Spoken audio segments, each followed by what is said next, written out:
Hello, everyone. Welcome back to another episode of the Padel Pulse podcast. So many things happened in Asuncion this week that we need to get into. I'm your host, Yousef. Hi guys, I'm Ismaeel. Hey guys, I'm Haroon. I just told you guys we have a lot to talk about. So many amazing storylines, but nothing bigger than the one and only Chingalan champions in Asuncion for their third title of the season. Ismaeel, what did you think of these amazing guys? I think just when we were critiquing Chingotto, they heard the noise. There's lots of noise. There was lots of noise, and Galan came out and he defended his partner. He's like, Chingotto's the best guy for me. And what happens? They come up clutch. I think for me, the most thing is that I really felt they were really hungry this tournament. Like I felt they wanted it really bad.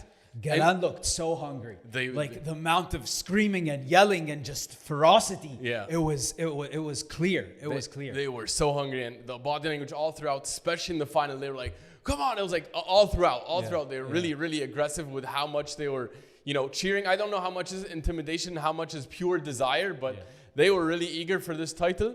And you know what? They didn't run into their kryptonite, which is Coello Tapia. So they've proven that they can beat everyone under the sun except Coello Tapia. Yeah.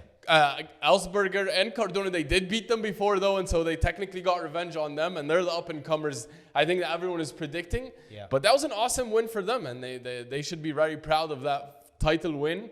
It's a shame it's only a P2 though. It's not a P1. Doesn't get the same number of points, but it was a well-deserved win.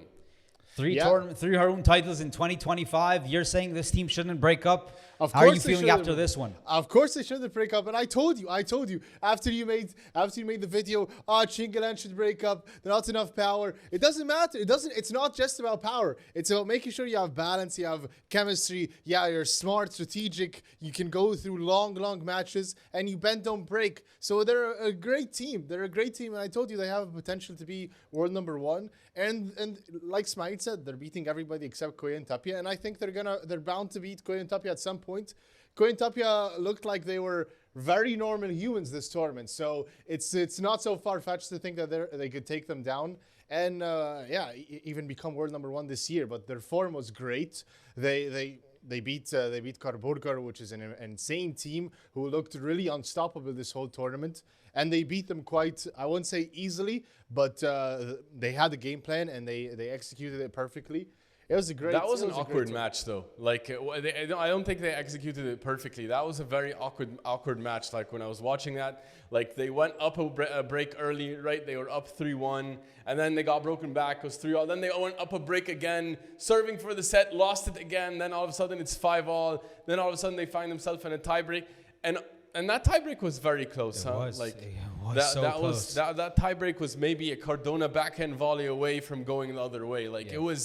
It was super tight. It was not like this was a convincing first set from Galan and Chingotto. It was very close, but that's the thing about, I think, the stamina, and the mental stamina. I remember when we talked with Saif, and he talked about how they need to be locked in and so focused, and they can't give an inch.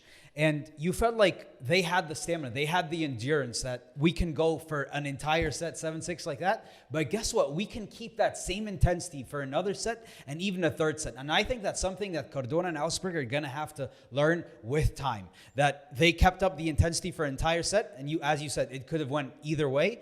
But then the second set, you can't dip. Because if you dip with these guys, we saw what happened, right? And it was absolute annihilation in that second set. 6-1, they gave him a breadstick. Yeah, I think they were not able to recover mentally as a team after losing that tiebreak because it was so close. Yeah. And it was really a couple of unforced errors that just cost them that first set tiebreak. And then Galán Chingotto, they broke them in the first game. Yeah, and it was over there. I felt like the body language completely changed after they got broken. The energy, you can even feel, I'm watching from the TV and I can feel the energy shifted, even though we're in the beginning of the second set. Even if you're down 2-love, it's one break. You guys did the same exact thing half an hour ago. Yeah, I was wondering if they ran out of gas mentally because they came back from 2 breaks in that first set. Exactly. It's almost like it was 2 different mountains. They had 3 different mountains to climb plus the tiebreak. Like they couldn't overcome it. Like there's nothing so much like energy, level wise, also. tactic wise. I didn't see anything particularly different, and I just thought like they just took their foot off the gas and belief went. But I know that I think Chingotto won the MVP for the tournament. But Alejandro Galan didn't make a single mistake this tournament. like he was on a completely different level. Chingotto was amazing. But Galan, oh my God! Like he made no mistakes. Like this, barely made any mistakes with the smashes.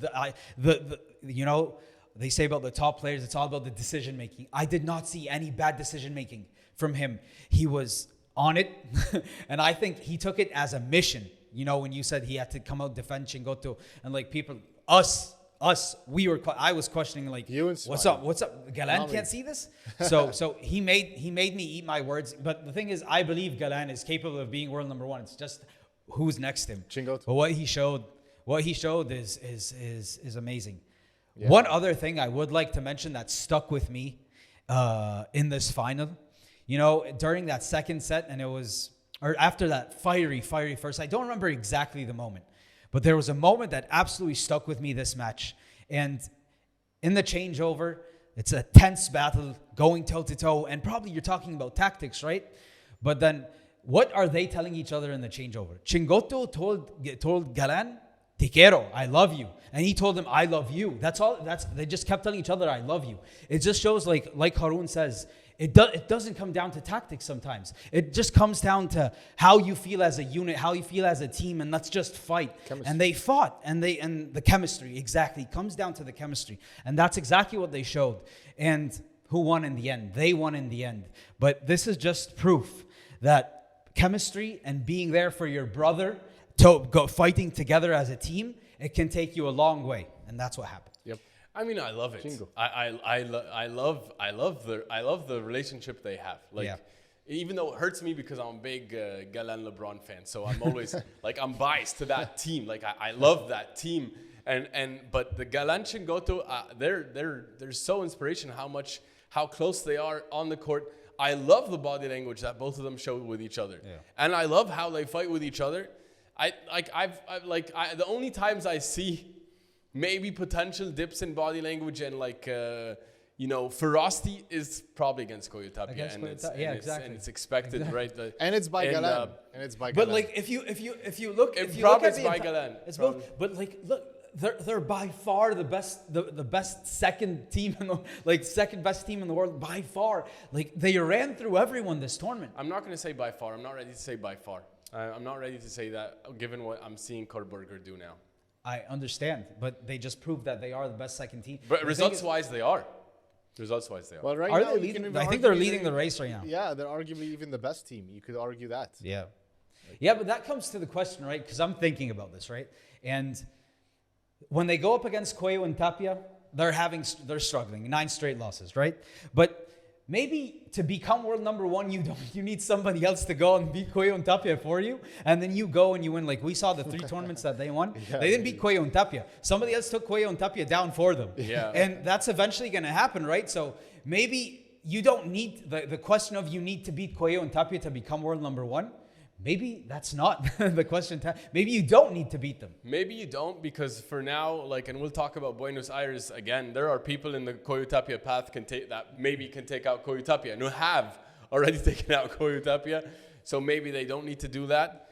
And I don't know. I still think they need to beat Coello and Tapia and to become world number 1. You hinted at this thing, Ismaeel, which is very it's 100% true. All this and the momentum and winning a tournament. It's a P2. Yeah, that's it's not even a P1. It's a P2. When it came down to the majors and the P1s, who rose up to the occasion, Haroon? Coello and Tapia rose up to the occasion. Yeah, Coello and Tapia. I think it's going to be I think Coello and Tapia are just going to, if drawing an analogy or a parallel to Alcaraz, Alcaraz has these insane peaks sometimes where he's unstoppable, and sometimes he has dips where he loses, but Jannik Sinner doesn't. So I feel like maybe Coello and Tapia in order to maintain that ferocious beast of a team that they have, so they can win everything, they're going to win all the important tournaments and just sometimes dip, relax. Okay, it's okay to lose a P2 or something, but they make sure that they focus on the P1, and they make other teams have this false sense of confidence, and then they come in and they crush. Maybe that's that is what's going on right now, isn't it? That's exactly what's happening. Yeah, and with all due respect to the Chingalan run to this title and the people that they faced along the way, I'm not going to say cakewalk, but it's close. It's close. On one side, you had Stupa, Lebron, Carburger, and Coello and Tapia on just one side. Yeah, and for me, like, this is the second time now they play Nenno and Tello, right? And they run through them. That poses absolutely no problems to them. Yeah. And they're not nearly as... Respect to them, though. They made to this. We'll get into that. Yeah, I mean, but no disrespect to them, but like they don't have the championship expertise or time together as a pair as Chingalan. Like, that's not the team that's going to challenge Chingalan. So they took out Carburger. They took out Carburger, which for me, that's a tough, well-earned win. But Carburger came from the side of death. Yeah, but Carburger came out from the side. Exactly. Absolutely. Carburger is out of gladiator battles to get to the final. Yeah. So it was a relatively easy title run for their standards. Yeah. But who do you want to put in front of them? They did. How about run through? Go through two guys. Go through Carburger and that's not their fault. And go through, for example. No, I'm not. We're not saying it's the fault, but it was a cakewalk. It's a statement. Was it the cakewalk in comparison to all the other? If you were supposed to play a team and that team got beaten by somebody else, and that team was better at that specific time, so it's a harder challenge to beat them. So you played like. You earned your way there. You didn't get it fed to you. It wasn't easy. I don't think that's the right analogy, because the analogy I would make, for example, is like who would Federer rather face in the Roland Garros final, Soderling or Rafa? Of course he wants Soderling. Exactly, even though Soderling beat Rafa. Soderling beat Rafa, but it doesn't mean Soderling is harder for Federer. But it's the same idea. Moment, like, Chingalan didn't get the players that match up better against them. I think, for example, instead of having Tello Nenno, Yango's Nieto would have been more challenging, for example. Or but Yango's Nieto didn't earn that. Yes, I'm not talking about earned. It's a deserved win. We're just saying, like, is this one you're gonna be like, wow, that was an amazing run? You're not gonna say that. No, I won't say that. I won't say that. But Yeah, I won't say also, this was like easy, a cakewalk. You know, I disagree with the idea of cakewalk though. Just in general, but that's a different discussion.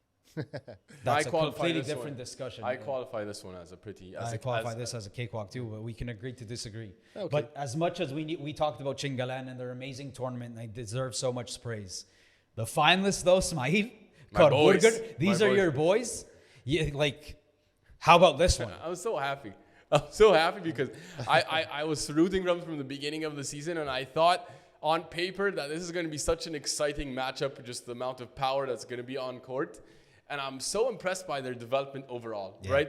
Like, they seem to be much more poised on court. I like the chemistry happening between them. I like the body language I'm seeing. I like how solid both of them are defensively, especially Cardona, who there were questions about his defense, right? At the beginning of the year, can he hold up? I mean, he held up pretty well against Chingotto, didn't he, yesterday, right? Like, so it was a very nice back and forth there, and they're doing well. The only team to beat the top three teams this year, right? They've beaten the world number 1s, 2s, and 3s. They that lack has to no count. Confidence, huh?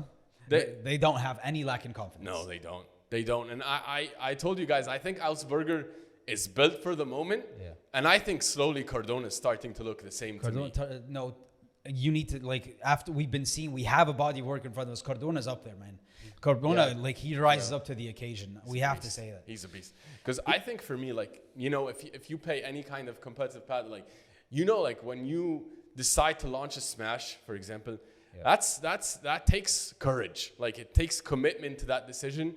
And they both do it, like, regardless of what the score line is. Like, they're both ready to launch it for better or for worse. Yeah. And I love the conviction and the courage and the guts they keep showing me. The downside is sometimes when the smash isn't working, which yesterday it wasn't working, that, like, obviously to a certain extent it was working for Augsburger, but, like, some are left short, and then someone with the physicality and the height and the athleticism as Galan, he's gonna feed you that ball right back in your mouth. Yeah. And he did that on so many occasions. That's what you have to live with. Like Haroon's analogy with Alcaraz, sometimes you're gonna win some, you lose some. Like them with the smash, like you're gonna win some, you're gonna lose some. But I think also yesterday it was also part tactically because they know they can smash over on Chingotto's side. Like you can take Galan some. was flying to both sides. Galan was doing amazing, of course. He was, well, like it worked though. Often it worked though when they smashed to the Chingotto. It's live by the 3, die by the 3 in basketball. It's the same exact thing, huh? Yeah. It's very close to that. I don't think they're purely smash hitters though. I think they deserve more credit defensively, and I think they're able to keep up with defense. Like if they want to play defense from the back or the front or however, like Nacho was teaching us, I think they have enough stamina, enough tactics, and enough skill to keep up with that. I think that they have firepower in case they want to approach that way, but I think they're very smart and because that's what I was feeling like when they played Stupa and Lebron, when they played even Diestro and Esbri. I feel like even when they were trying to get shoved with aggression, they were trying to get overpowered, they were able to keep up. They were able to hold their ground. And then when they turn the tables and they decide to become aggressive. So I think especially Cardona, he deserves way more credit for improving his defensive game. But they're awesome. I think they're an amazing team. I agree with the first part of your point, is they deserve a lot of credit defensively. About stamina, they fell short yesterday, like in the final. So, but they were coming off a brutal run again. Yeah. So like their stamina is maybe lacking a little bit to lift the title. And this is their first final. Yes, it's their first ever final. So both of them. Cardona never made one before. Augsburger never made one. So it's new territory for them, right? So you can expect the nerves. They also don't know what stamina, what fitness it takes to win the title, right? Yeah. Like so they're going through all this for the first time, and Chingalan, they were hungry, and so the stamina, I think they underestimated maybe what it will take, and I think coming out of this is going to be a super learning experience. It's going to take a lot when you want to beat a Coello, Tapia, Chingalan in the final. Yeah. But I do have to say about them. I do have to say about them from an attacking standpoint. If I'm on the other side of the net, like the way they're built, it's completely suffocating. Because obviously you have Augsburger, he's gonna smash anything that comes his way. But like if you're playing against them, so what's the solution? You play low, right? You go low. You're hitting ground strokes low so they can hit volleys. They have amazing volleys. Squeezes super tight. But Cardona, he's 1 meter 90, something like that, and he's super athletic and he's super strong. He's so close to the net. And then he turns a ball that you expect to be a normal ground stroke where he gives you a volley. He turns it into por cuatro times. Like he smash. So you have one guy covering the bottom, hitting smashes from balls that barely are on top of the net. He's just that whip. Yeah, the volley whip, and the other guy is waiting in the back to hit those smashes that go up high. So I'm like, where do I go? Because when I play low, this guy's coming in, and you can watch it. Like even go back and watch Esbri and Diestro. They're trying to play that way. Okay, we'll play low, and then Cardona all of a sudden he hits a smash from a ball that was supposed to be like a ball in the middle of the rally. And Esbri's looking like what was that? What's going on? Awesome. So if I go with lobs, he absolutely annihilates me, and if I go low, he also hits a smash. So you're hitting smashes from the top and the bottom. So the Super Smash Bros, I do not know how when they're on it, I don't know how they suffocate you. They absolutely suffocate you. And winning points against them is extremely tough. Yeah, I think you make a good point, because I think they're probably even more aggressive than Coello Tapia. Yes. They're way more aggressive. Yeah, way more. And it's both Augsburger and Cardona are on top of the net. They're trying to bait you into a lob. Yeah. It's almost like, hey, you're going to hit regular, you're going to hit low, you're going to pay. Yeah. So you might as well lob. And if the lob is not perfect, you're probably going to pay for that too. Yeah. So they know exactly how they want to play. Yeah. For sure. I don't even think Tapia is that aggressive, honestly. I think Coello was the aggressive one, but yeah. Depends, but not this level of aggression. They're not this level of aggression for sure. They're for sure. But I cannot wait to see how Carburger develop, because absolutely what we saw in the beginning of the season where they are now, it's like they're a completely different team, and they were amazing back then. Yeah. So I can't wait where they are by the end of the season. Are they going to be competing for top 4? That is the conversation now, right? Because you might put them even top 3 team with how they're looking compared to Stupa Lebron, which we need to get into that. Maybe. But talked about the guys. An amazing run on the women's side. Also, Haroon, Bea Gonzalez, and Claudia Fernandez finally taking home a title this season. This is a team we've been waiting for. Your thoughts on their run? They played amazing. They played amazing. That's awesome to see. Although I did not pick them to win, but it was impressive. I did. Yeah, you did. You did. Credit to you. Credit to you. Me and Ismaeel did not. But yeah, I was afraid. I wasn't so confident in my pick because I felt they've been playing well, especially this tournament. They've been playing well all year. I think they were just mainly Bea was suffering with injuries, so also they weren't able to develop a bit more and build some rhythm. But yeah, I think they're a great team. I think this has the potential to be. I keep talking about world number ones maybe, but yeah, this is a very dangerous team. They're both super young, and they're both very exciting. And Claudia Fernandez is like ice cold. She's a monster here. She's so clutch, she's awesome. And it's amazing. And Bea Gonzalez is so electric. So it's awesome to see her, to see her game right now. And yeah. I like that they found themselves because I was pretty upset with Delphi Brea and Gemma Triay when they decided to become with each other. But yeah, I like it now. I think they got the title. Maybe. Ismaeel, what do you think of Bea and Claudia though? Yeah, I'm really impressed, especially with just how they handled the world number ones in the semifinal. Like I was super impressed. They took care of them 6-4, 6-2. Like that was or was 6-3. It was a really straightforward match, and there were a couple of deuce advantage games happening in that second set, which we could question, like, all right, maybe they're going to feel the moment, they're going to feel the pressure. Nope. They were ice cold. They handled it very well. They're very solid. Bea Gonzalez came up clutch with multiple smashes. Yes, she did. But, and then an excellent comeback in the final. But Yousef, I'm going to give it to you because you saw this one coming. Yeah, you know why I saw this one coming? Because what happened in Brussels is exactly why I saw this one coming. Because they experienced that tough match from the losing side, which means what do you go home with? You go home with lessons to learn from. And they learned from those lessons. And it looked like in the beginning of this match, like maybe in this final, they're 4-1 up. Oh my God, what's going on? Brea and Triay, they're going to take over. No, they fought back. And I love the fighting spirit that these two young women have.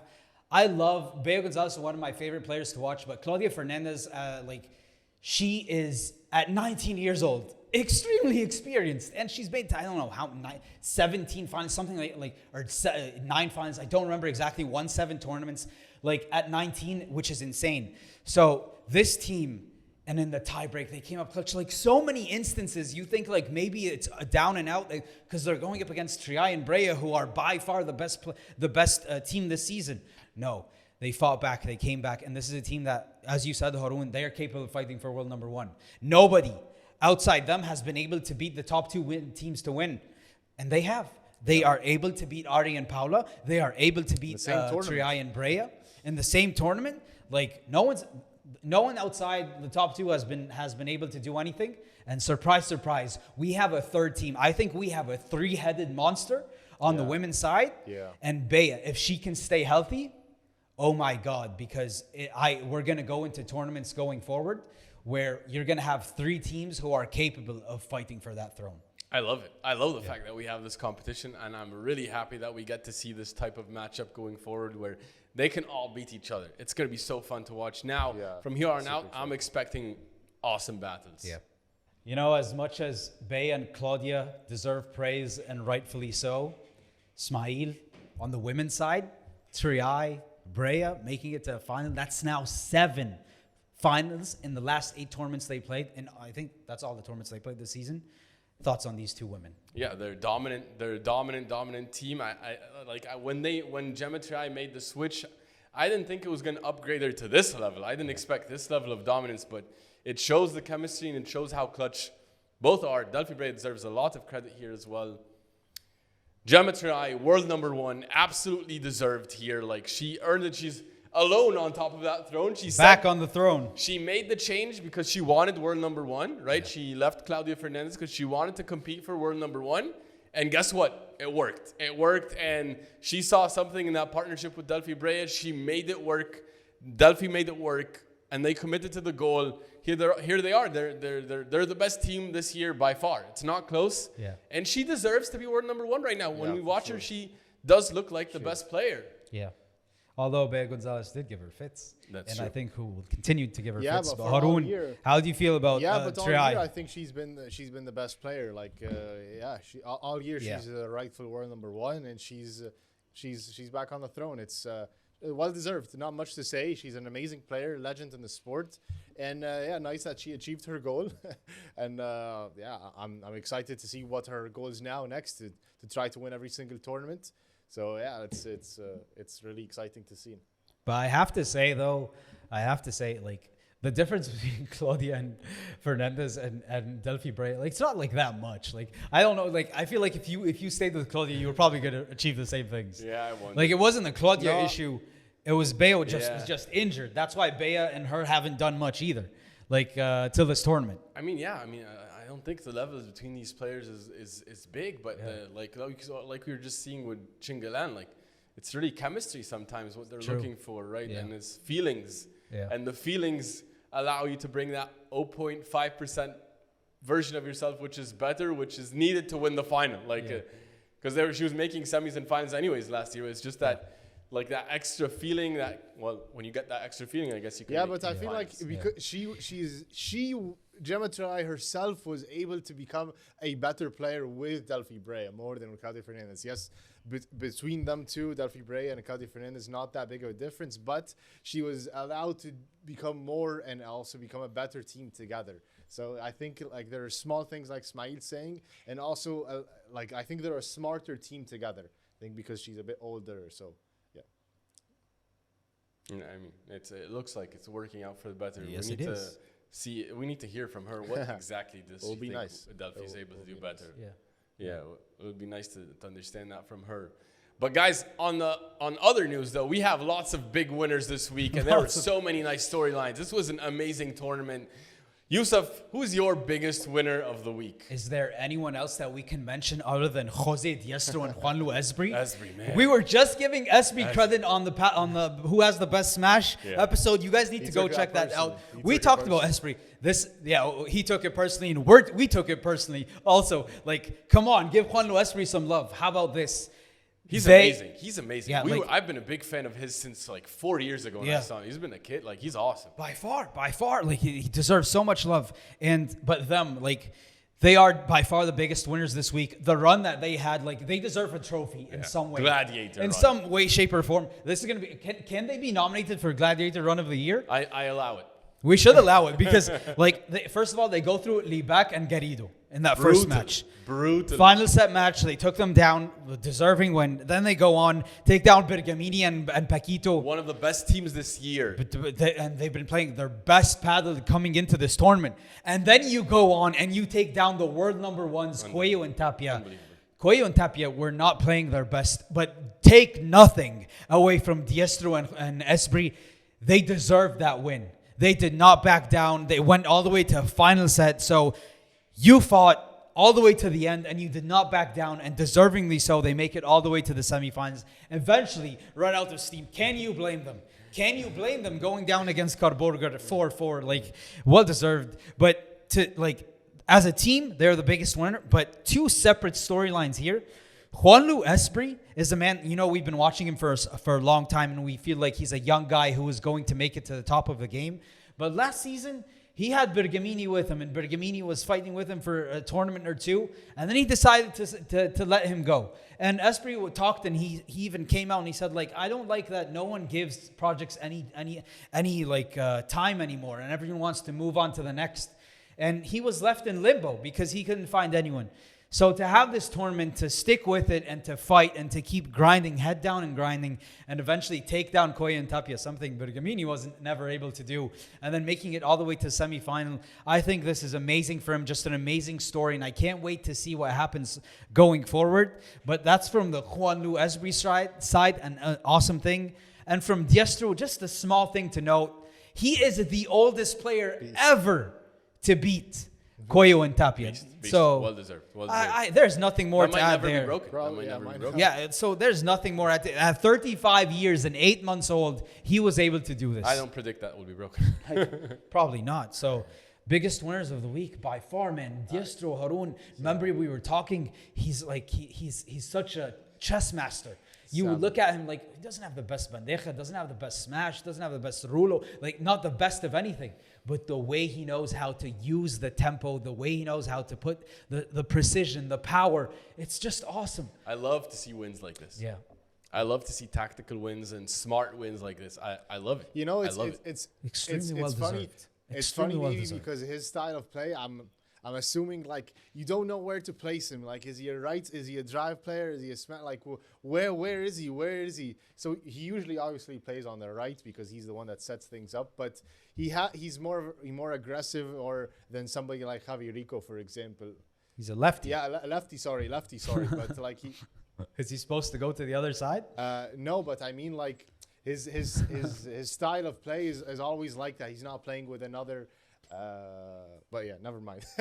Maybe I had that wrong. But I mean, like his style of play is like it's very smart and savvy, as you say. And yeah, especially this run, it was awesome to see because he had just enough power to change things up. Like it's not like always somebody like Chingotto, Bergamini, they're always going to stay in court. He could hit it out right now. He could go for portraits. He could go for a smash outside to move things around, to add some variety, to help Esbri also with an aggressive load, which was something that they did very, very well. And also, yeah, a very smart player. And they were a very smart team and well-deserved.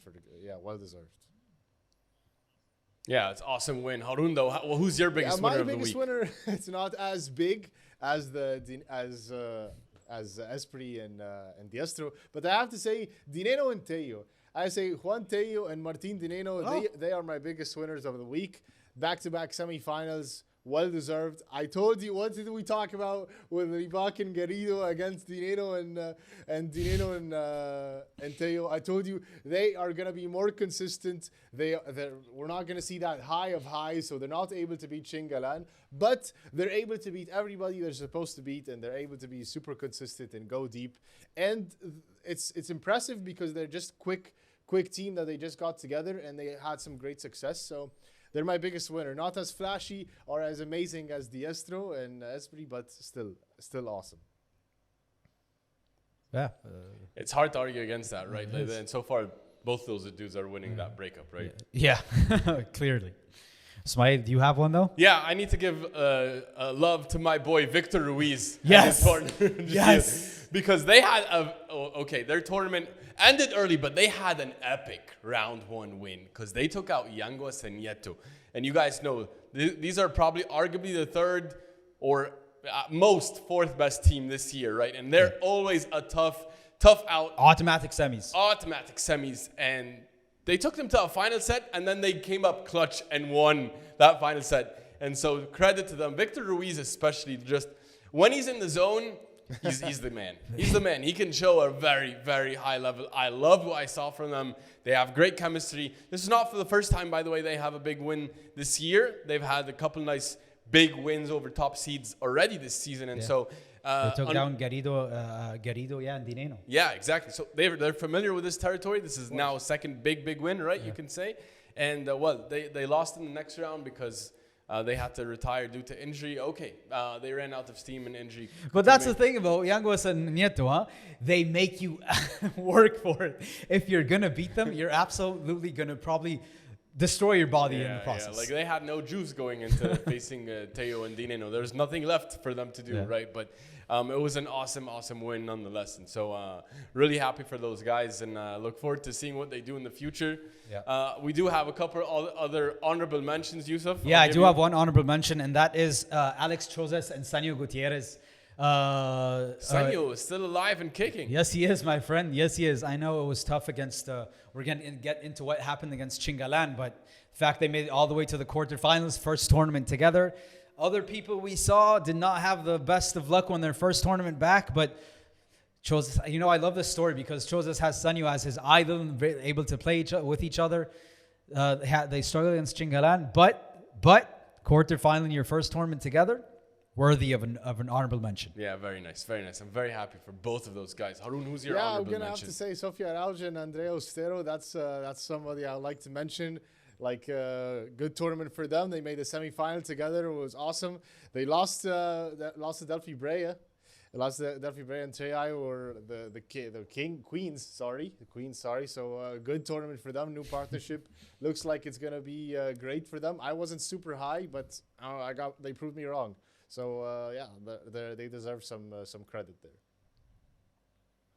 Yeah, they're kind of like, for me, the female version of like the Augsburger Cardona, kind of the power that they bring to the. Okay. Do you think they're gonna have the same level of success? I'm not sure yet. But they're gonna be fun to like watch. they're powerful, but they're not like overwhelmingly powerful. Yeah, not like those guys at least. Nobody's like those guys though. How about you? Yeah, last but not least, we need to mention Rubio and Ruiz, right? Because they took out that was impressive, a by top the way, seed and Edu Alonso and Jairo Batista in the first round. I did not see that coming. They took them out round 1, 6-2, 6-4. It was straightforward. Yeah, it was a good very nice win for them. Jairo Batista and Edu Alonso, like it's like they couldn't figure out anything. They couldn't figure out how to beat them. They had no solutions. And they kept on also missing a lot, and they were choking, and they were, I don't know, maybe feeling the pressure. Jairo Batista was like, he was tight, and he wasn't playing the greatest. But credit to Javi Ruiz and Rubio, they weren't giving them any chances to do anything. So every time they wanted to make a comeback or anything, they would suffocate them and take them down right away. So credit to them. They were super excited. Their celebration was really nice as well. In the end, like, they're super happy. So great. Also deserve some credit there. An awesome lineup of biggest winners we had, though. Yeah, and that means a lot of nice storylines going into the next tournaments too. Quick turnover. Super excited about that. Yeah. And guys, also, let's move into something that we don't do often here, but we have some news here in Spicy or No Spicy. We have some potential here, things that happened over the past week, and I'm going to ask you, is it spicy or no spicy? Sure. So first, you might have caught this, right? LeBron and Stupa, when they were playing against Augsburger and Cardona in that quarterfinal match. Yeah. LeBron told Stupa something on the bench. He told him, and I quote with the best translation I can get possible for you guys, I don't see that you have the desire to win the match. You're stuck. I have to cross the court to finish the points. Come on, you're Franco Stupashuk. Run. Yousef, do you call spicy or no spicy on this? I'm a guy who's always trying to defend LeBron, and I will defend him because I think also this is nuanced. But I think he wants to get the best out of him, and he's giving him tough love. And who am I to know? I don't know exactly, but is Stupa the guy that needs tough love to bring out that fire in him? Like we saw with Nenno. Nenno was a feisty guy with him. They would fight. So maybe LeBron's trying to bring that out with him too, and maybe first tournament back for Stupa, not the best, but not after injury. But yeah, this is spicy, and this makes me have second thoughts. Even though Spozzoni, when he put out the video of them having dinner together afterwards, but this is going to linger. I feel going forward. LeBron, we know this man is world number one, probably the best right side player we've ever seen. Maybe he has a different level of hunger than Stupa. Yeah. Haroon, what do you think about your boys? I think there's some misunderstanding here. I think LeBron is misunderstanding Stupa. I think Stupa for sure has the desire to win. I think Stupa strikes me as somebody who is very confident and was very aggressive mentally, at least. Like he's going in, he wants to win, and he's not gonna shy away from the moment. But I think just the style of play, Stupa is more patient and he's more cool, and he doesn't like to take any rash decisions or anything like that. So he's still old style of play, still old style with Bella, Juan Martí, that style where you build, and then take your chance. But this is now LeBron is like, these guys, we need to attack. And Stupa is still like, okay, let's... Especially against Carburger. And so LeBron has a point. He wants it to be more aggressive, but I think it's not that he doesn't have the desire to win. It's just he doesn't have the desire to be more aggressive. So I think, look, You call He no told- spicy? He You told call him you no don't have spicy? desire to win No, the match. I He don't told think. him. I don't. Spicy or no spicy? Do you call no Yeah, spicy? I don't know. I don't know how to classify it because I think it's like it's not spicy to me, but it's not spicy. I understand where LeBron is coming from, but I think he doesn't fully understand the Stupa maybe. But that's somebody that doesn't. Well, Haroon's completely biased here, Ismaeel, because he loves Stupa LeBron. Yeah. How about you, though? Do you think spicy or not spicy? I agree though with Haroon on the fact I think it's a mainly a tactical thing because LeBron wants to play super aggressive. Like that's the style he likes to play. And Stupa He is was awesome, by the way, in that match. Can we just state that? He was absolutely he was amazing. brilliant. He was amazing. brilliant. Go He was back and great. watch the highlights, guys. He's- LeBron was amazing. and He he's was a ta- master. He's a tactical genius. He is. And we have to I acknowledge love watching that. him play. Me too. And like so in Stupa, he's learning how to adapt to LeBron because he's the one that has to adapt to LeBron's style. And he's not making that adaptation quick enough. And LeBron can feel that. I think he's trying to motivate him. I don't think it's spicy in that sense. What I do think is spicy is that maybe LeBron realizes that Stupa can't play the style I want. Yeah, that's the problem. Like I think I don't think there's a He chemistry had the same issue. problem with Paquito, right? And he had the same problem with Paquito. I was just about to say. So I that's what I think is the issue. I don't think there's a chemistry issue. I think they get along well. And that video, I don't think it's going to be made more than that. But tactically, on court, LeBron cannot play the style he wants. I think at least he can't play the style he knows he wants to play to beat those guys. Yeah. Like Coello, Tapia, Carburger, you need to play a certain aggressive style. Chingalan, you can't play this relaxed style. It's not going to work. And so I think this is what LeBron is realizing. Ooh, but more on that this later. leads up perfectly to Yeah. the overreaction segment. Yeah. So wait for that. It's just they're gonna train in a different way, and it's being more honest. So biased. This man is so biased. Let's see. You're But so we'll biased. revisit that point, though. We'll revisit your point, Haroon. But Okay. in the meantime, though, there was also something that was noted. You saw what was happening on the outside courts, and there was different conditions and feelings. Sanyo was really complaining in the Chingalan match about how the outside courts are completely different than the main courts, and he was absolutely shocked. Well, of course, you're going to be shocked when you use 6-love in the first set, right? But he was complaining about that. Yousef, do you hold anything to that? Is that spicy, no spicy, or is that just salt? You know, I think of like a legend like Sanyo, like was it the heat of the moment? At the end of the day, isn't this all in the same arena? Like, how much different can it get from the It main can court? get Like, for him to say it takes an entire set, I don't know. The fact, if you know, please enlighten me. How much different it can get? Like, you can even see the partitions between all the courts. Like, it's in the same area. How different can it get? He's saying it was. I'm not going to question that it was. It wasn't different. Obviously, it was. But Probably they're working on the main court. Yeah, They know but this is the that's main normal. court. Like, we just Let's like put focus on this court, and even so, it did have problems, and there was a lot of missed bounces all the time. All throughout the tournament, the courts were really bad. Is that the reason for 6-love? That's not the reason for the 6-love, but that is a big reason for a lot of missed But isn't- opportunities. But you're saying bad bounces and stuff. He's saying, I think what he was saying is they were completely different. The conditions in these courts were different than these courts. So when I go and I play in the Maybe main the court, turf.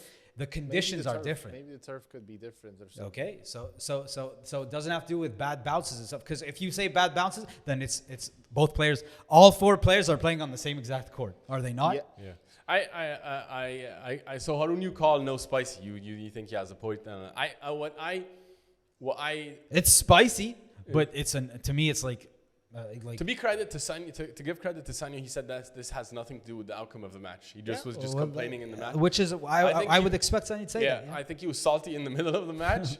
It was at the end. He said that after the match. Yeah, so I think that was just salt on the wound maybe for him. But what was funny for me though was that if you go watch that clip of Sanyo complaining about the courts like mid-match, like Yousef was just like drinking his water or whatever in the mid, and then he started seeing like Sanyo get upset. Then he got upset too, and he like threw his bottle. Like, I thought it was like, you know, when you're watching your role model get upset, which he is, Sanyo to him, and he's like, no, I need to be with my guy. Sanyo, he like threw the bottle. I didn't see that. I need to see It was that. funny. You It need to was show me cool. after we finish. Yeah, it was funny, but yeah, so that was pretty cool. But yeah, some cool moments, guys. Let us know what you think also about these things in Yes, the comments. Yeah, please. some interesting stuff that you shared with us. Right? I also want to share some interesting news with you guys as well, and I also want to share with you some statements that were said by some players, especially Paquito Navarro. And I want to tell you guys What do you think? You tell me what you think. So, okay, I'm going to tell you also a statement from Paquito Navarro.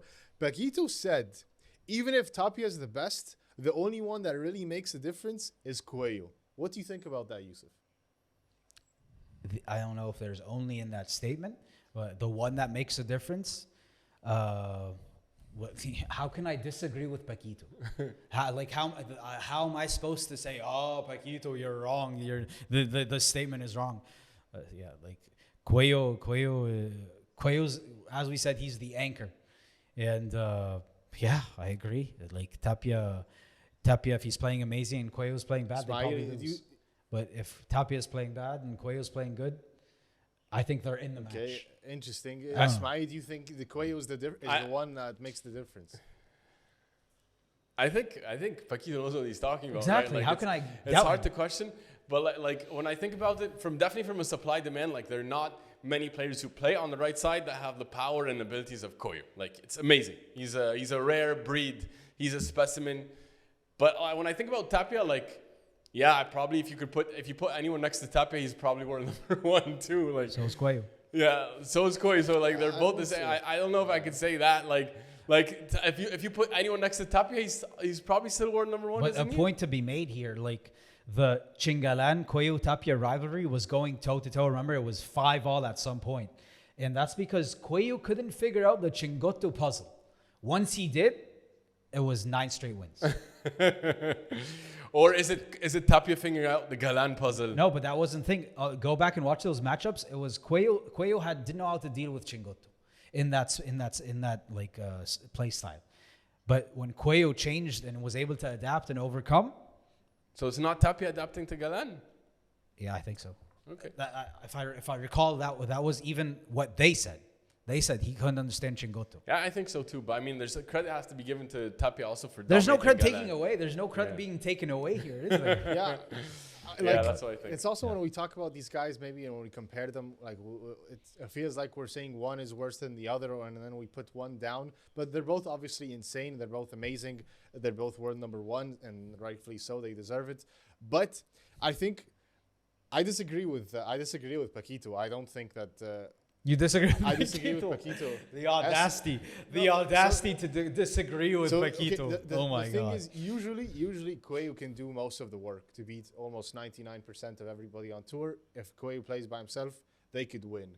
But that's the thing is because Coello can carry a big load and he only needs a little juice, a little push from Tapia, and then they can get over any hump. But I think if you have Tapia at his best, then what are you talking about? You can beat anybody easily. Like that's not. That's a fair point. Like maybe it's like you need the Tapia magic to win the special matches. Maybe that's. Yeah, that's. I would finish this by saying Paquito knows best. I disagree. Paquito's Paquito. I don't know if he knows best. He knows. That's you, my friend. My friend.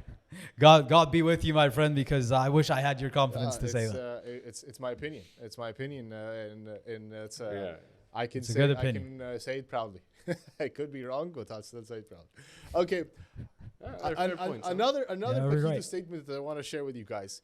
Augsburger and Carburger are the only ones, or sorry, again, I keep on saying only. Augsburger and Cardona are the ones who can leave a mark this era with Coello and Tapia. Ismaeel, what do you think about that one? That was music to my ears. Like when I heard that, I was like, thank you. I love this. I love to hear this. And well, for 2 reasons. Number one, because you guys know I'm a big fan of Carburger. They're my favorite team. And second point is that because I want to see this team continue. Like I don't want to see them break up because I enjoy watching them so much together. And I think so. I've been arguing this since the beginning of the year. I think they're the next in line. The fact that Paquito said that was proof. Proof this is a team that can go a long way. And like he said something very interesting also in that statement. He said that I think that Cardona has flaws that with Augsburger, they absolutely mask it. And I think Augsburger has flaws that is absolutely masked because he has Cardona next to him. And isn't that what everyone wants? Because we all have flaws. That's what you need in a team. Exactly. And someone to mask those flaws. Awesome. Love to hear it. which is going to be perfect moving into our overreactions or not segment. But Haroon, I want to hear what you have to say. I agree first. with this statement. I agree. They are going to leave a mark. Are they the only ones or the most ones that are going to leave a mark? I'm not sure. Yes, data shows otherwise because they're the ones that took down Coello and Tapia. But time will tell. See how much this rivalry will how this rivalry will look like with time, because we saw Chingalan. It was insane last year, and then we start to see the difference. So we shall see. We shall see. It's gonna be fun. Gonna be fun. Well, guys, my favorite segment. Are you guys ready? We are. Ready, Haroon? Yes, I'm ready. And away we go. Overreaction or not? I'm gonna tell you guys something, and you guys let me know. Is it overreaction? Is it not? First up, Ismaeel, I'm coming to you. This is my favorite one, by the way, and I can't wait to hear your answers. Even if LeBron calls Augsburger, he should not accept that call. Overreaction or not? That's such a good one because it's probably gonna happen, right? And it's probably gonna happen soon. It might have already happened actually, and I love LeBron. But I'm going to say, you guys know I love Carburger. No, you don't take the call. You don't take the call. Like, the chemistry is going so well between Carburger. They've already beaten Coello, Tapia, Chingalan, Stupa LeBron. They've beaten them all. Like, if LeBron calls, he's like, yeah, I don't need to take your call. I've beaten you already. I just beat you this tournament in Asuncion. Okay. Like, no, Carburger has what it takes to beat the top guys. I don't think they need to take. I don't think Augsburger needs LeBron right now. Then Haroon, what overreaction or not? Yeah, I think. Well, I think it's not an overreaction because I think they shouldn't pair up, and I think Augsburger should not accept that call. Maybe 3 months ago, once they first started, when maybe Cardona didn't look like he was that beast that he is right now. Maybe, but right now, no. This is not. It's not an overreaction. I think Augsburger should reject that call. Yousef, you're a fan of LeBron, you know. Oh my God! When I thought of this, I'm like, we need to do this in the overreaction segment. I'm like, it's such a tough one. You guys are if it's going well, why stop it? Why stop it? But Juan LeBron, He's LeBron. He's a GOAT. The best right side player in history gives you the call, and you say no. That's going to be so hard to decline. Gonna be hard. It's hard to decline. It's hard. Also because it's going to move him automatically to world number 3, right? Like so. Exactly. Because you're building something new. It's special. so hard. It's so hard for me to say this, but this is an overreaction. You take that call 100%. You take it? Yeah. You You leave take that Cardona? call. No. I think you take Juan tarnish LeBron. everything We're he talking built. about the best to ever live on the right side. There's no one like him, and he's still at his peak. He's playing at his prime. What he was doing against Carburger this past tournament, there's no one like him. And if Augsburger gives you that call, Cardona, you can eventually go back to him. Like LeBron's older. No, LeBron's it's not older. gonna You be can the eventually go back to him. It's not gonna like be the it's tough. It's absolutely brutal of a decision to make. But I think you accept that call. This is an For the overreaction. record, I think it would be so fun to watch them play with each other. I think they match up very well on the court, like in terms of play style. I think Augsburger will learn a lot being next to LeBron. Yeah. Probably shine even more. He has yet to play with a player, by the way. Augsburger has yet to play with a player that can like pass on knowledge and know-how to him. True. Not like Cardona. He's taking shows as let's go. He's taking Cardona, let's go. He's He'll taking be it back, before let's that. go. It's like all it's young. been pure talent and like self-development and learning. Like he could benefit from like a graduate like degree, you know, with like Juan LeBron. So He has a coach. You know something. he has a coach, but like when you pair up with one of these big dogs, it's different. You know, because I'm reading between the lines, especially with this, when they shook hands at the end of that match.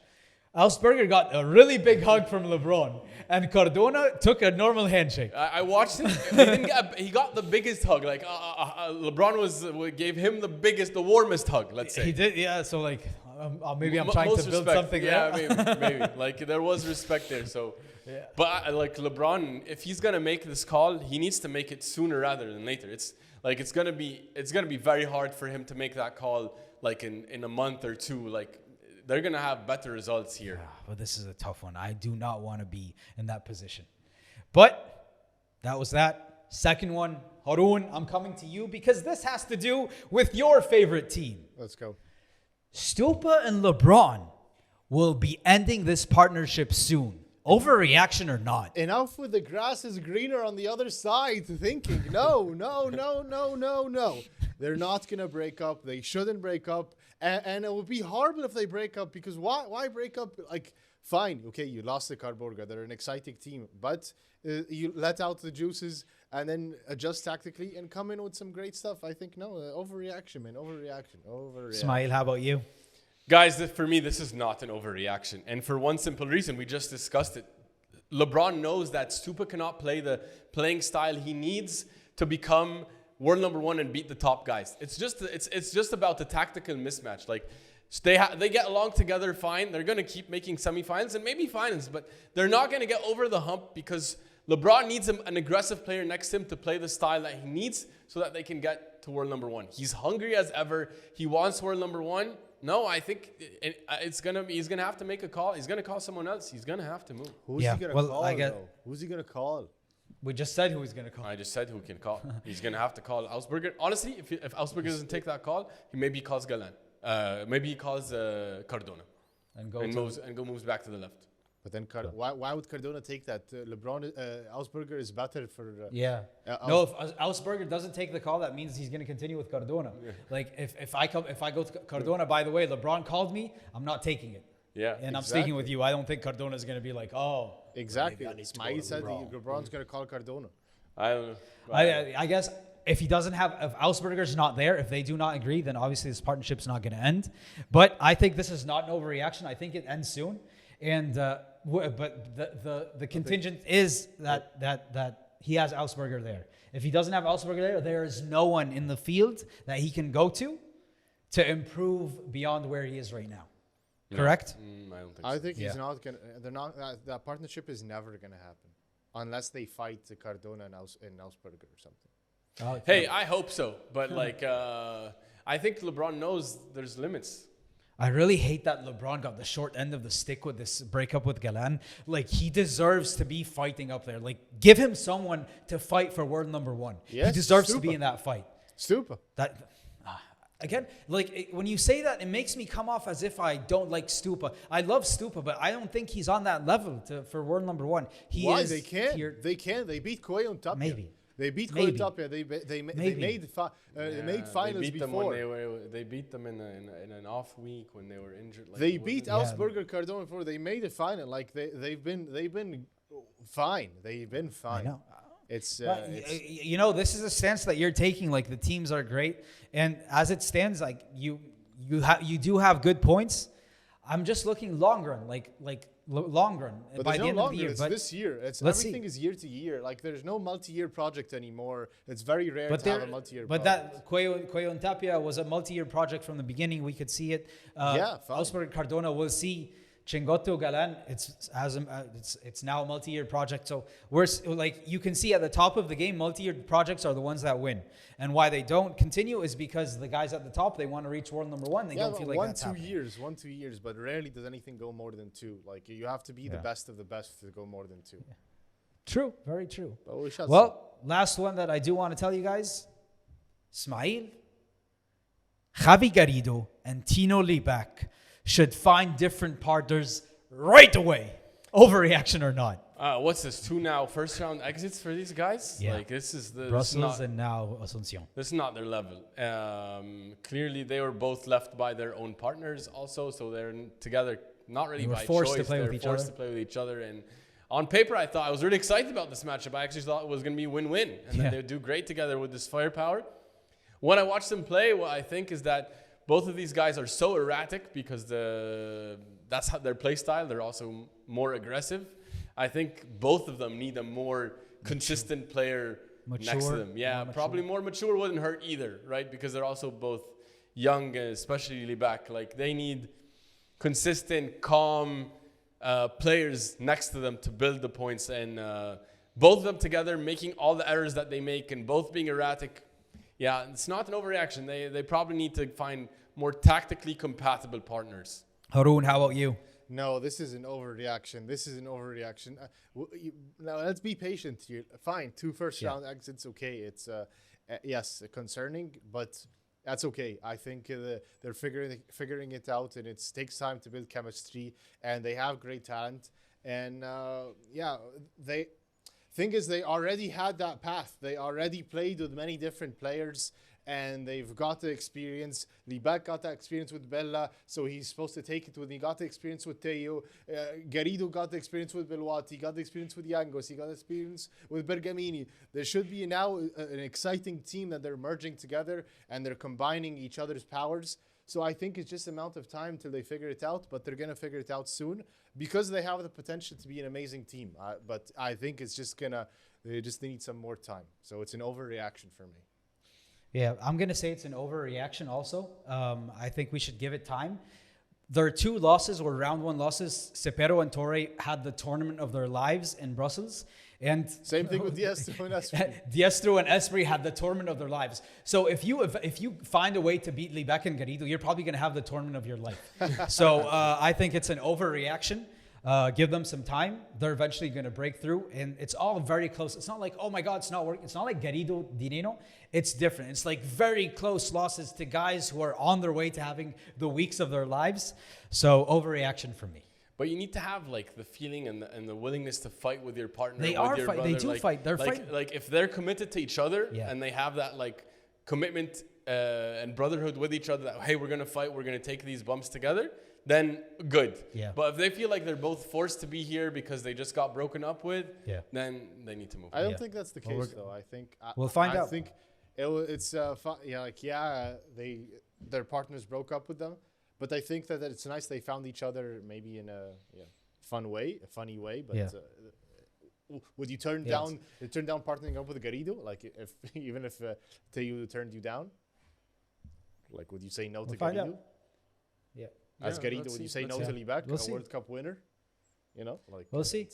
We're gonna find out. We're gonna find out throughout this summer. But that wraps up our overreactions or not segment. You guys, we do want to know what you think of these because they're very interesting to us, and we hope they're interesting to you. Then we have to move on, my friends, because Buenos Aires is right now. And by the time you guys watch this episode, Buenos Aires is probably going to be up and running. Let's get to preview. We have a draw. I think it's more or less identical to what we saw in Asuncion. It's very close to what we saw in Asuncion, Coello, Tapia, Augsburger, Cardona, Stupa Lebron on the same exact side yet again. And side. On the other side, we have Chingalan and Coquinetto. Yeah, so like it's pretty much the same thing. We're going to probably have around Chingotto and Stupa Lebron against Carburger again. That's going to be spicy. Yeah, it's going to be spicy. Revenge is going to be taken. We're going to find out. Are they able to change anything within a week? I don't know. Who do you have winning that battle? I think Stupa and LeBron get revenge. What? Oh my God! It's gonna be so tough. But Augsburger in Argentina, we saw the support he got in Paraguay. Oh my God! I don't know. I don't know. Let me think. Let me know what your pick is, and let me think. I'm going with Carburger. I'm all on Carburger back home in Argentina. I think I'm going Carburger. Yeah. Although Stupa is going to get support, but I think Augsburger is more of a fan favorite. Yeah, because he's fun. He's so much fun. He's so much highlights. Haroon, Carburger though, or Stupa? I think you guys are forgetting Coello and Tapia. No, Coello and Tapia are not. They're gonna. Coello and Tapia are gonna play them like these two need to play each other in order to meet Coello and Tapia. What do you mean? Oh, you're talking about Carburger versus Stupa Lebron, you mean? Yeah. Oh, yeah. Because they're going to play each other in round I the think 16. Stupa Lebron got revenge. I think they got revenge. Yeah. My mind says that, but my heart is going. I think I'm leaning to that, especially they made all the way to the final. First time they made that far quick turnaround. Yeah, so I think that would be a reason. Could be. It could be. Then Stupa Lebron and Coello Tapia, who do you have winning that one? Coello and Tapia, I'm going to get into how I think. But Coello and Tapia, I think they're going to find their form again. Yeah. Well, on the other side, Chingalan cruise. Do Chingalan cruise all the way to the final at least? Yeah. Yangos Nieto going to find their way back. What do you think, Haroon? I think it's going to be Chingalan are going to make it to the final. That's a nice job that they have set up. They're not going to face any of the people that they hate to face. So they're going to give them, the worst times. But I think it's going to be challenging. But yeah, I think Chingalan are going to make a final. Yangos are probably going to face them in semi-final and maybe give them some fits. But yeah, But Yango's gonna have to go through Paquito Bergamini first, and that's not an easy match. Maybe Paquito Bergamini. Both teams had tough losses, early exits, went to Buenos Aires, rested. So it's you can go either way. But Who do you have though between Yango's Nieto and I'm going Paquito? Yango's Nieto. I'm going Yango's Nieto here. Even though Bergamini and Paquito deserve more love and respect, but I think I'm going Yango's Nieto here. I think I'm going Paquito Bergamini. What do you think, Ismaeel? Probably I lean Yango's Nieto because I think the conditions probably suit them a bit better. But I think it's gonna be a tight one. Yeah. It's gonna be a good match. Yeah, I hope we have another interesting week like Asuncion. Yeah. I really hope we get a lot of nice matchups there. But it's gonna be fun. Well, guys, we like to keep it transparent and honest on this show and let you know where we were right and where we were wrong. Let's start off with where we were right. Yes. Yousef, you were the only one that was right here. Give it to me, brother. You had Bea and Claudia winning this title. I felt it in my bones. That was an excellent pick. I was cheering while I was watching that match. I was cheering on so hard. That must have been fun to get your pick all the way to the end right. It was fun. I had Ari and Paula, and so did Haroon. So we were not correct on that front. Nope. Yeah. Though also, where we were wrong on the men's side, we were all wrong. All of us. We all had that one. None of us took Chingalan Nope. for imagine that. As much as Haroon likes to say, Chingalan, don't break up. He didn't even take them. Yeah, but I have he was to going to take support Coello and Stupa Tapia. Lebron. And then he took Stupa Lebron. I have to support if you Stupa have to. Lebron as well. I have to. He did. He supports his boys. Well, they lost to my boys, Haroon. They lost to my Carburger. Oh. And Yousef, well, you had Coello and Tapia like me. So we... I'm happy, though. It happened against Esbri. Yeah. We love I'm so Esbri. happy for We love Esbri. Esbri. Also, it's so nice to get these upsets and to see new competition. Yes, of It's course. great. Give We us need it. different juice. We need It's it in great for paddle. the sport. We need it desperately. Yes. Yeah. Desperately. I hope every Yeah. tournament is like this or something. Me too. Well, you guys get the chance to right your wrongs right now. Here we go into Buenos Aires. Everyone's there. We just saw the draw is stacked. Ismaeel, who do you have winning it on the women's side? Ooh, it's going to be a very, very competitive now draw that's coming in. And Very. I'm so conflicted. I don't know who to go with here, but you know what? I'm going to go with Ari and Paula again. Like, I'm going to back them here because I think coming off the semi, well rested in a quick turnaround, I think they have the potential to do damage again. I'm going to take them for the title here. Okay, Haroon, how about you? I think Gemma Triay and Delphi Brea are coming for revenge. They're going to have the crowd with them. It's going to go crazy. I think they're going to come for revenge and they're going to lift that title. You know, I was going to go different, but how about this? Let me double down. Claudia Fernandez and Bea Gonzalez go back to back. Nice. Yes, as long as Bea is healthy, she is a First superstar. time we're all different. Yes, and that's one of the reasons why I'm going with One of us this. is probably guaranteed. Yes, and I cannot wait. But on the men's side, Ismaeel, absolutely stacked. Who wins Buenos Aires? You know, they had a short run last week because they got down early by the amazing Esbri. But they're going to be back. They're going to be back. Tapia's playing at home. The Argentinian crowd is going to be behind him. Yeah. Of course, I'm going to go with Coello Tapia, guys. I hate to go with the world number ones, but I just can't. I can't imagine who could take them down in Argentina. Yeah. In Argentina, I'm going with Coello Tapia. Haroon, how about you? I have a pick in mind, but I feel like you're going to take it and I want to give it to you. So I'm going to No, go ahead. Make your pick, man. Go with whatever pick you wanted. Come on. Make that pick. Be bold. Go with it. Okay, fine. This is me. Carburger are going to win this title. Wow. Spicy. Oh, P1. wow. Spicy. P1. Wow. Wow. You have them taking down your boy, Stupa Lebron, which you just said there, and you have them taking down Coello Tapia. Yeah, Okay. but now I'm changing my mind. I think for all the way to the title, I have for just one match, I think Stupa Buenos could like they have a higher chance of winning them, but for the entire title, I think right now, I think it's Carburger. Wow. This was a roller coaster of a pick. Yousef, who in the world are you taking? You know who's flying high right now with confidence? Chingalan. Yes, they are, my friend. And guess this. I have decided, even though I was going with Coello Tapia probably, and so I'm being transparent with you guys. I just feel it You're for some hedging. reason. You're just hedging now. I'm feeling it right now. Nope. Fully convinced Chingalan go back to back and take this title home. I think they're in the form of their lives right now. They're What a feeling crazy it, set the of momentum. picks that we made. Te quiero, chingo. Te quiero, Ale. Let's do this. Okay. We're all on different corners. Wow. You love te quiero. He just said te quiero. He's in it. He's in it to win it. Yes, I am. This is going to be a fun tournament to watch. I can't wait to get into it all.